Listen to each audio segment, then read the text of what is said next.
apologies for the quality of the image, I don't know what happened. But you're not wrong.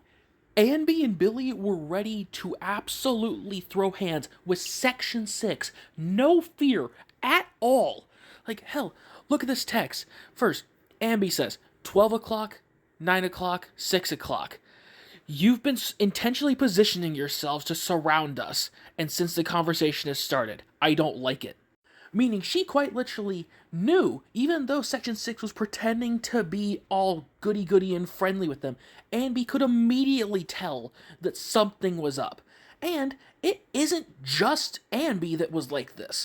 And then Billy ends up addressing Haramasa because Haramasa was telling Billy to take his hand off his holster. And Billy said something along the lines of, yeah, once Miyabi takes her hand off of her blade's handle. Because, correct me if I'm wrong, I believe it was Haramasa and Miyabi that were there. I don't think Yanagi was there. But Anby and Billy were completely ready to throw hands with Section 6. It's not like Section 6's power isn't known. Like, they're basically celebrities. They're celebrities for how powerful they are. Yet, Billy and Anby, they didn't care. They were ready to throw hands with Haramasa and a Void Hunter. Now, would they have won? Maybe if the two of them jumped Miyabi at the same time, maybe, but the fact that they were even willing to fight them without any fear is still very impressive. There's no denying that.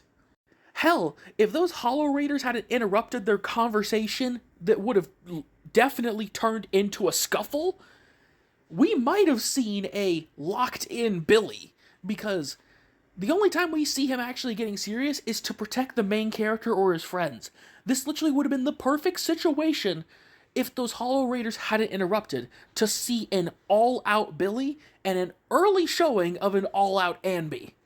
And hell, those two giving their all, sure, they'd probably be able to surpass Haramasa, but seeing these two fight an all-out Miyabi in a 2v1, first off, I can only imagine the collateral, but the visuals of the fight, if they gave one of those animated sequences that they do, that would be an absolute spectacle. I would have loved to see that. Now, we could argue all day who would have won that, but if Miyabi goes for lethal, probably going to be her. But if she just tried to just go for subduing them instead, these two in a 2v1 probably would have been able to at least get it over on her. At least in my opinion.